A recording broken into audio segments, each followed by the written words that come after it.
नमस्कार दोस्तों, मैं विकास शाक्य एक बार फिर से आप सबका स्वागत करता हूं अपने चैनल पर। और आज जियोग्राफी के इस कॉन्सेप्चुअल सीरीज़ में, जिसमें हम जियोग्राफी के अलग अलग कॉन्सेप्ट डिस्कस करते हैं, आज हम डिस्कस करेंगे समुद्री धाराओं के बारे में। समुद्र में धाराएं, जो जल धाराएं हैं, वो कैसे चलती हैं, ठीक है, किस तरीके से वो पानी पूरी की पूरी अर्थ पे घूमता रहता है समुद्र का, उसके बारे में डिस्कशन करेंगे। और उसकी वजह से किस तरीके से किसी जगह पर हमारे अर्थ पर रेगिस्तान है तो किसी जगह पर बहुत ज़्यादा बारिश होती है, ये सारी बातें कॉन्सेप्चुअली हम सीखेंगे। और उसके बाद नेक्स्ट वीडियो में हम इस अर्थ पे जितनी करेंट्स बहती हैं, जो इम्पॉर्टेंट हैं, जो हमें जाननी चाहिए, उन सभी करेंट्स के नाम और वो कहाँ कहाँ बहती हैं, उसके बारे में स्टडी करेंगे। आज सिर्फ कॉन्सेप्चुअली समझेंगे कि हाउ दे वर्क, ठीक है। तो वी ऑल नो कि 2/3 ऑफ द पोर्शन जो अर्थ का है दैट इज़ वाटर। पूरा का पूरा समुद्र से घिरा हुआ है जो 2/3 ऑफ द अर्थ है, उससे कहीं ज़्यादा, ठीक है। अब ये जो अर्थ है, जैसा कि हमने पहले भी इसको समझा हुआ है, अगर ये हमारा ऐसा है, स्फेरिकल शेप में है, तो स्फेरिकल शेप में बीच में हमारा इक्वेटर है। जहाँ पर इक्वेटर है वहाँ पर अर्थ जो है हमारी थोड़ी सी बर्ज्ड है, बाहर की ओर निकली हुई है। यानी यहाँ पर ये जहाँ पे इक्वेटर है ना, यहाँ पर उठा हुआ हिस्सा है, ठीक है, ये हिस्सा उठा हुआ है, ये बीच में उठा हुआ है, थोड़ा सा बर्ज्ड है, बाहर की ओर निकला हुआ है, ठीक है। तो इसका मतलब है कि ये जो उठा हुआ हिस्सा है ये पूरी अर्थ को 2 भागों में बांट देता है। इस उठे हुए हिस्से की वजह से, जो कि इक्वेटर पे है, इसकी वजह से ऊपर का जो पानी है, ठीक है, और नीचे का जो पानी है, नीचे के पोर्शन में, ये आपस में मिलते तो रहते हैं, कोई बात नहीं, आपस में टच तो करती हैं इनकी धाराएं, लेकिन कभी भी ऐसा नहीं होता कि इधर वाली धारा अपना रुख ऐसे कर ले और इधर वाली धारा रुख अपना ऐसे कर ले। मतलब ये जो नीचे वाला है वो इस बर्ज्ड एरिया की वजह से, अगर आप कहीं रोक हो, यहाँ पर इक्वेटर है और यहाँ पर आपकी रोक है, ये एक तरीके से रोक हो गई, तो इसके नीचे ये बाहर की ओर निकले होने की वजह से इसके ऊपर जो पानी जा रहा है वो ऊपर जाने की बजाय इससे बर्ज्ड हिस्से से टकरा करके वापस ऐसा घूमता रहता है, ठीक है। तो ऊपर का जो पानी है वो ऊपर ही चक्कर लगाता है और नीचे का जो पानी है वो नीचे ही चक्कर लगाता है। अब ये किस तरह से चक्कर लगाता है, आइए इसको देखते हैं, ठीक है।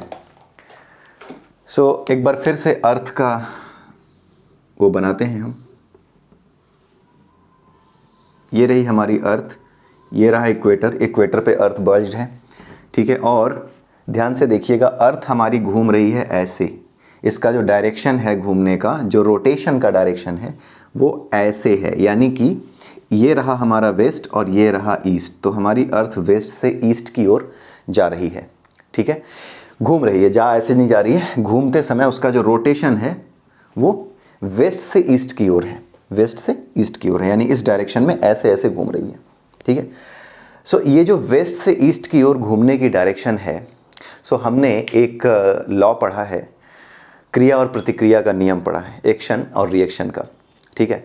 तो जिस तरफ आप क्रिया करते हैं उसके अपोजिट डायरेक्शन में क्या होती है, प्रतिक्रिया होती है। जिस तरफ एक्शन होता है उसके अपोजिट डायरेक्शन में रिएक्शन होता है।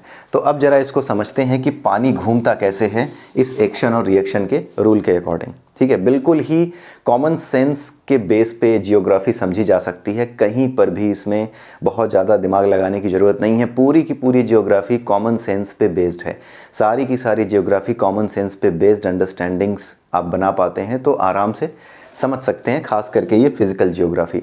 यहाँ तक कि कौन सी जगह क्या पैदा होता है, क्या पैदा नहीं होता है, ये तक आपको रटने की ज़रूरत नहीं पड़ेगी। एक बार आपने मैप को ठीक से देख लिया, कौन सा देश कहाँ है, और पूरी अर्थ का ये जो फिज़िकल जियोग्राफी जिसके कॉन्सेप्ट्स हम डिस्कस करते रहते हैं, अगर इसे समझ लिया तो आप ये समझ जाइए कि किसी भी तरीके से आपको कोई परेशानी नहीं आने वाली। जियोग्राफी के किसी भी कॉन्सेप्ट को, इनफैक्ट जियोग्राफी से रिलेटेड जो फैक्चुअल चीज़ें हमें याद रखनी पड़ती हैं वो भी हमें याद नहीं रखनी पड़ेंगी। जैसे कौन सी चीज़ कहाँ ज़्यादा पैदा होती है, किस जगह पे लोहा ज़्यादा मिलेगा, किस जगह पे पेट्रोलियम ज़्यादा मिलेगा, किस जगह पे भूकंप ज़्यादा आएंगे, किस जगह पर आपका जो ज्वालामुखी है वो ज़्यादा फटेगा। ये सारे के सारे कॉन्सेप्ट्स पूरी तरीके से फिज़िकल जियोग्राफी के कॉन्सेप्ट्स हैं और ये पूरी तरह से कॉमन सेंस पे, जो हमारा फिज़िक्स होता है ना, जो हमारा साइंस होता है, बेसिक साइंस जो होता है, उसी पे डिपेंडेंट है। समझने के लिए उससे ज़्यादा आपको कुछ जानने की ज़रूरत नहीं है। हमारी अर्थ जो है वो वेस्ट से ईस्ट की ओर घूम रही है, इसलिए इस अर्थ पे जो रिएक्शन फोर्स है वो किस तरफ लगेगा, ईस्ट से वेस्ट की ओर लगेगा। अब इस अर्थ पे जो पानी है वो क्या है, वो लिक्विड है। अब वो बह रहा है ये पूरे के पूरे इस पे अर्थ पे। तो अब सिंस अब देखते हैं राइट जो हमारा हेमिस्फेयर है, साउदर्न हेमिस्फेयर है, राइट नहीं साउदर्न हेमिस्फेयर है, उसको जरा देखते हैं। साउदर्न हेमिस्फेयर में अगर आप देखें तो हमारी अर्थ इस तरफ घूम रही है जिधर आपका तीर लगा है वैसे। तो साउदर्न हेमिस्फेयर में पानी किधर की ओर घूमेगा, इधर की ओर घूमेगा, ठीक है, इधर की ओर ऐसे घूमता है, ठीक है। जब ये इधर की ओर ऐसे घूमता है तो यहाँ पे कहीं पे आपका एशिया आ जाता है, कहीं पे आपका अफ्रीका आ जाता है। तो ये बीच में जो पोर्शन पड़ता है ये अफ्रीका के जो हिस्से हैं, एशिया तो यहाँ साउदर्न हेमिस्फेयर में नहीं आएगा, लेकिन जो आपका थोड़ा सा एशिया का पोर्शन है इसमें, जैसे आपका इंडोनेशिया हो गया, तिमोर हो गया, ईस्ट तिमोर हो गई, ये सारी चीज़ें आती हैं। बट अल्टीमेटली जो सबसे बड़ा पोर्शन साउदर्न हेमिस्फेयर में आता है जिस कंटिनेंट का, वो कौन सा है, वो है अफ्रीका। तो ये जो बीच बीच में कंटिनेंट्स आ जाते हैं ना, इसकी वजह से ये घूमते हुए करंट यहाँ से टकरा करके ना ऐसे घूमने लगती है, एक तरीके से एंटी क्लॉकवाइज डायरेक्शन में घूमने लगती है। तो यहाँ पर जो साउदर्न हेमिस्फेयर है वहाँ पर जो करंट के मूवमेंट की डायरेक्शन है that will be anti clockwise, ठीक है। बीच में ये बल्ज्ड है, इस वजह से ये पानी ऊपर न जा करके नीचे ही यहीं पे घूमता रहता है और सामने कॉन्टिनेंट से टकरा करके ऐसा एंटी क्लॉकवाइज डायरेक्शन बना लेता है। अब हम बात करते हैं नॉर्दर्न हेमिस्फेयर की। नॉर्दर्न हेमिस्फेयर में भी जो वाटर है उस पर प्रेशर तो ईस्ट से वेस्ट की ओर ही लगेगा, लेकिन नॉर्दर्न हेमिस्फेयर में यहाँ पर जैसे आप आएंगे तो आपका यहाँ पे आने पे आपका फिर जो अफ्रीका का पोर्शन आ गया, एशिया का पोर्शन आ गया, यहाँ पर भी क्या होगा, फिर यहाँ पर अटलांटिक ओशियन, ये मतलब जो आपका वो है यूरोप है, आपका कनाडा है, अमेरिका है, वो सारा एरिया आने की वजह से ये सारा का सारा जो पानी है वो जगह जगह कॉन्टिनेंट से जा कर के टकराता है और टकरा करके ऐसे घूमता है, ठीक है। जो बल्ज्ड एरिया है यानी जो आपका इक्वेटर है उसके ऊपर पानी आपका क्लॉकवाइज क्यों घूमता है ये आप समझ गए, और एंटी क्लॉकवाइज साउदर्न हेमिस्फेयर में क्यों घूमता है ये आप समझ गए होंगे। क्योंकि घूम तो पीछे आ तो रहा पानी पीछे की ओर ही है, लेकिन आप ये देखो कि जब ये टकरा करके मान लीजिए यहाँ पर कोई कंटिनेंट ना भी होता और तो भी अगर यहाँ पे कहीं कोई दीवार होती ऐसे मान लीजिए, तो ये पानी कैसे होता है, दीवार से टकरा के ऐसे घूमने लगता क्लॉकवाइज में। और यही चीज़ यहाँ पे है, यहाँ पे दीवार खड़ी की तो ये इधर से इधर आ रहा है तो नीचे से टकरा करके घूमेगा एंटी क्लॉकवाइज में। तो कुछ ऐसी ही स्थिति है। इसी वजह से जो हमारा पानी है साउदर्न हेमिस्फेयर में वो एंटी क्लॉकवाइज घूमता है जो समुद्री जल है, और जो हमारा नॉर्दर्न हेमिस्फेयर में है उसमें हमारा जो समुद्री जल है वो क्लॉकवाइज डायरेक्शन में घूमता है, ठीक है। ये सारा का सारा बेसिक आपका कॉन्सेप्ट है, ठीक है। और एक ये घूमने का किस तरह से वाटर घूमता है उसका कॉन्सेप्ट है। एक कॉन्सेप्ट और इससे रिलेटेड हम समझ लेते हैं कि पानी जो है वो ठंडा और गर्म कैसे होता है, ठीक है, समुद्र का पानी। और उसमें हम बात करते हैं गर्म एवं ठंडी जलधाराएं। कौन सी जलधारा ठंडी होगी, कौन सी गर्म होगी, वो कैसे डिसाइड होती है। बहुत ही सिंपल है। ये रहा आपका अर्थ, ठीक है, ये रहा आपका इक्वेटर।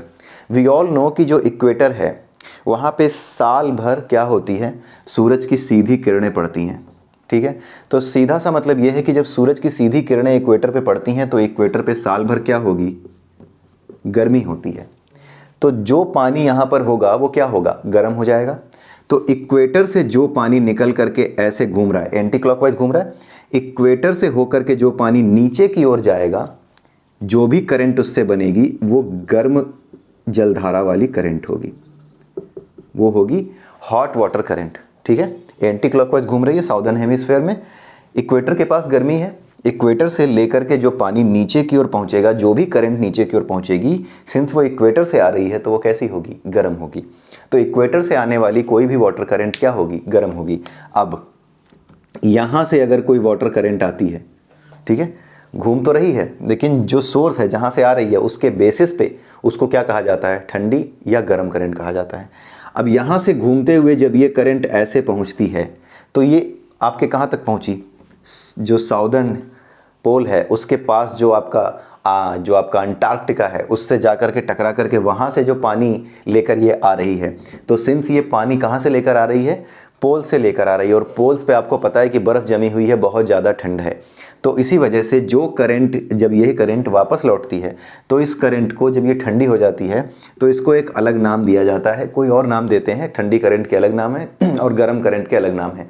कुछ करंट्स वापस लौटती हैं लौटते समय, और कुछ करंट्स दूसरी वाटर करंट्स के साथ मिल करके वापस लौटती हैं, क्योंकि पूरे अर्थ पे जगह जगह इसके मूवमेंट की वजह से ये सारा पानी घूम रहा है। ठीक है, तो ऊपर से नीचे की ओर यानी इक्वेटर से पोल की ओर जो भी करंट जा रही है वो कैसी होगी, गर्म होगी, और पोल से इक्वेटर की तरफ जब करंट भाग रही है तो वो ठंडी होगी। अब इसी बेसिस पे अब यही चीज़ यहाँ पर भी है, ऐसे घूम रहा है, तो यहाँ पर जो करंट ऐसे जा रही है ये क्या होगी, गर्म करंट होगी, हॉट वाटर करंट होगी, और जब ये घूमते हुए नॉर्दर्न हेमिस्फेयर में ऊपर से नीचे आएगी तो वो ठंडी करंट होगी। ठीक है, अब एक कॉन्सेप्ट समझते हैं जो कि हमारा उससे रिलेटेड है कि किस तरीके से अर्थ पे कहीं पर रेगिस्तान है और कहीं पर क्या है, बहुत ज़्यादा बारिश होती है। एक ही कॉन्टिनेंट है, जैसे अगर हम ऑस्ट्रेलिया की बात करें तो ऑस्ट्रेलिया का जो ईस्टर्न पार्ट है, जैसे ये ऑस्ट्रेलिया अगर हम मान लें, ऑस्ट्रेलिया ऐसा नहीं है अमीबा जैसा, लेकिन मेरे ख्याल से थोड़ा ऊपर बनाना पड़ेगा, इसमें दिख नहीं रहा होगा। सपोज ऐसे करके कुछ ऑस्ट्रेलिया है, तो ऑस्ट्रेलिया के जो ईस्टर्न साइड है वो ईस्टर्न साइड ये है और वेस्टर्न साइड ये है। जो हमारा ऑस्ट्रेलिया है उसके ईस्टर्न साइड पे बहुत ज़्यादा बारिश होती है, लेकिन वेस्टर्न साइड पे ना पूरा का पूरा जो है मरुस्थल है, पानी बिल्कुल नहीं बरसता, बहुत कम बरसता है या तो, ठीक है, बहुत ही कम। उसी तरीके से आपका अगर आप साउथ अमेरिका देखो तो साउथ अमेरिका में जो ईस्टर्न पोर्शन है, ब्राज़ील है, वहाँ पर खूब बारिश होगी, लेकिन अगर आप वेस्टर्न पोर्शन पे जाएंगे जहाँ चिली है, जहाँ पे अटाकामा डेजर्ट है, वहाँ पर जरा सी भी बारिश या बहुत कम बारिश होती है।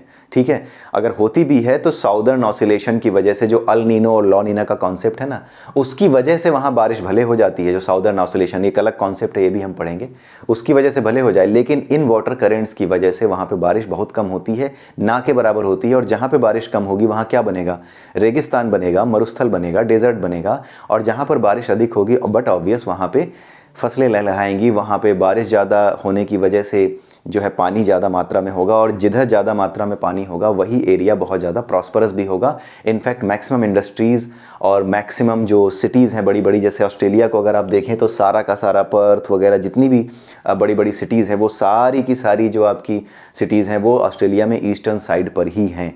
ठीक है, और जो वेस्टर्न साइड है, जो बड़ी बड़ी नदियां हैं जैसे मरे है और डार्लिंग नदियां हैं, मरे डार्लिंग जो दो नदियां हैं, ये दोनों भी ईस्टर्न साइड पे ही आपको मिलेंगी।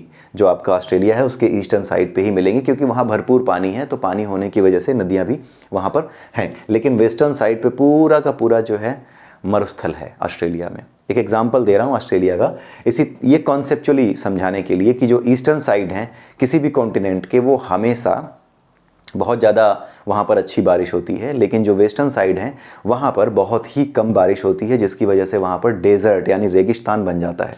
अब इसको समझते हैं ऐसा क्यों होता है। अभी हमने जो गर्म और ठंडी जलधाराएं समझा है ना, उसी से इसका रिलेशन है, कोई मुश्किल काम नहीं है इसको समझना।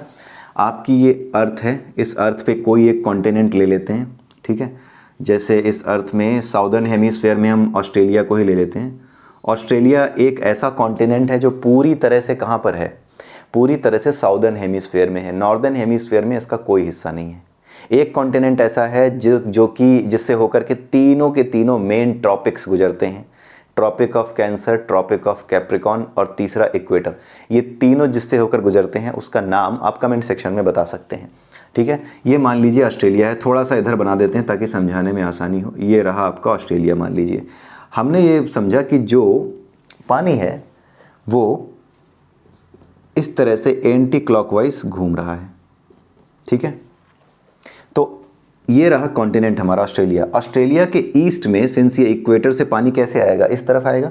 ऑस्ट्रेलिया के ईस्ट में जो पानी आ रहा है वो कैसे आ रहा है, इक्वेटर से होकर के ऑस्ट्रेलिया के ईस्टर्न साइड के सामने से निकल रहा है, टकरा करके ऐसे ऐसे घूम रहा है। सिंस ये पानी कैसा है, गर्म है, क्योंकि ये पानी गर्म है तो जो पानी में टेम्परेचर अधिक है उसका क्या होगा, उसका एवेपोरेशन आसानी से होगा। एवेपोरेशन आसानी से होगा तो बादल आसानी से बनेंगे, बारिश अच्छी खासी होगी। इसी वजह से जो ज़्यादातर बारिश है वो यहीं होती है ऑस्ट्रेलिया के ईस्टर्न साइड में। और ऑस्ट्रेलिया के ईस्टर्न साइड में बारिश होने के लिए केवल और केवल ये करेंट्स ही नहीं जिम्मेदार हैं। जब भी भाप बनती है, जो भी हमारा बादल बनते हैं, वो बादल किसी न किसी ऊंचे पर्वत से जाके टकराने चाहिए। अगर नहीं टकराते हैं तो वो बारिश नहीं करते हैं, वो फिर उड़ते चले जाते हैं। फिर जहाँ उनको रास्ते में कोई ऊंचा पहाड़ मिलेगा उसी पे वो उसके ढाल के सहारे जब ऊपर उठते हैं तो उनका जो टेम्परेचर में लॉस होता है और जो ऊपर जाके ये हवा ठंडी हो जाती है, तो उसके बाद जब कंडेंसेशन होता है ठंडी हवा से, तब वो बारिश की बूंदें बन के बरसता है। तो यहाँ पे ईस्टर्न साइड में ऑब्वियसली एक क्या होगा, पर्वत भी होगा। ऐसे ही पूरी जियोग्राफी समझनी होती है, कुछ ऐसा नहीं है। सिंपल जो फिजिक्स के 2-4 कॉन्सेप्ट है ना, वो अगर साइंस के आपको पता है तो आप पूरी की पूरी जियोग्राफी केवल और केवल कॉमन सेंस के बेस पे समझ जाएंगे। अब यहाँ पर आप देखिए, जो ऑस्ट्रेलिया का ईस्टर्न साइड है वहाँ पर ये जो आपकी करंट है वो गर्म करंट आ रही है। सिंस गर्म करंट में क्या होता है, इवेपोरेशन आसानी से होता है, इसलिए ईस्टर्न साइड पे बादल बनना और बारिश होना, और साथ में ईस्टर्न साइड पे एक पर्वत भी है। कौन सा है, you can comment on that. ठीक है, तो वहाँ पे जब ये टकराती हैं तो यहाँ पर खूब बारिश करती हैं। ठीक है, अब हम बात करते हैं वेस्टर्न साइड की। ठीक है, जब जो वेस्ट साइड है वहाँ पे करंट कैसे चल रही होगी। फिर से ऑस्ट्रेलिया बनाते हैं, ये रहा हमारा ऑस्ट्रेलिया। ठीक है, अब वेस्टर्न साइड में भी ऐसे ही समझिए, ऐसे करके पूरी की पूरी करंट घूम रही है। ठीक है, ऑस्ट्रेलिया का वेस्ट साइड ये रहा, और ये जो करंट है ऐसे घूम रही है। ऊपर से जो करंट जा रही है वो तो गर्म है, लेकिन जब ये करंट नीचे से होते हुए ऊपर वापस लौटती है तो वो क्या बन जाती है, ठंडी हो जाती है। और ये ठंडी करंट जितने भी कॉन्टिनेंट्स हैं, पूरी अर्थ पे सारे कॉन्टिनेंट्स देख लीजिएगा, और इस कॉन्सेप्ट के बेसिस पे हर कॉन्टिनेंट के ईस्ट में और वेस्ट में देखिएगा, यही हर जगह है। इसी वजह से हर कॉन्टिनेंट के ईस्ट में नहीं बल्कि वेस्ट में ही ज़्यादातर मरुस्थल या ज़्यादातर डेजर्ट्स आपको मिलेंगे।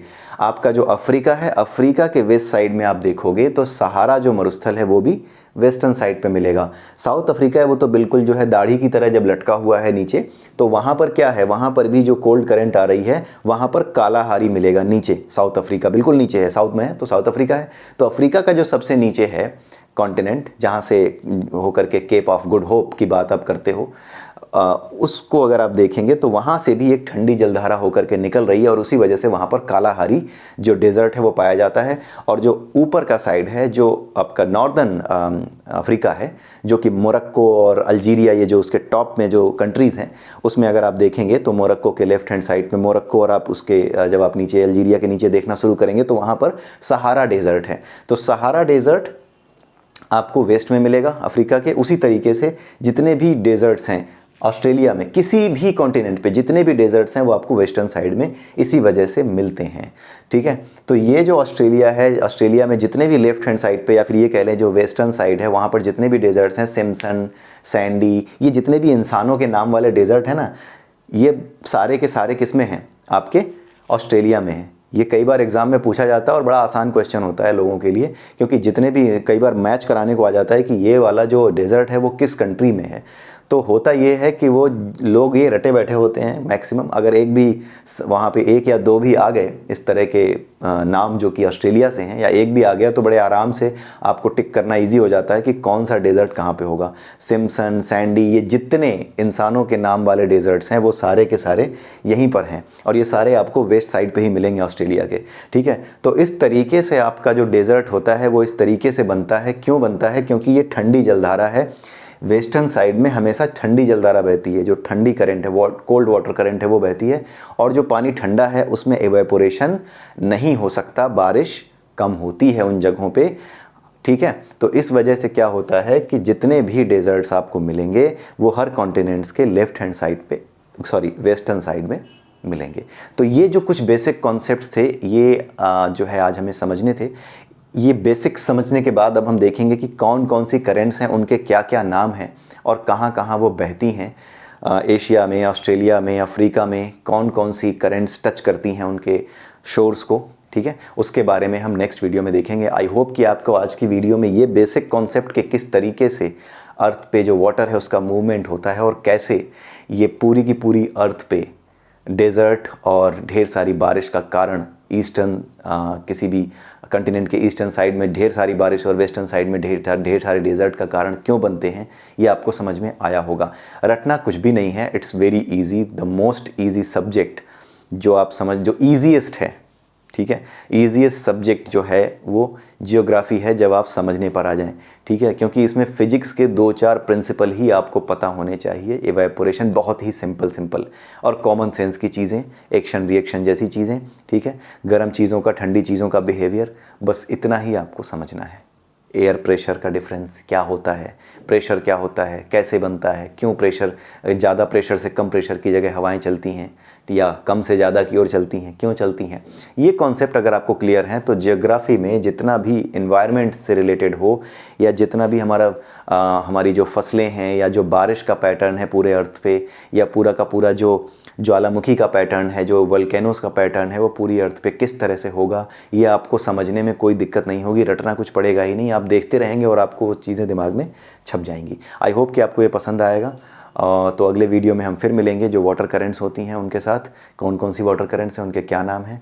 तब तक के लिए बाय बाय।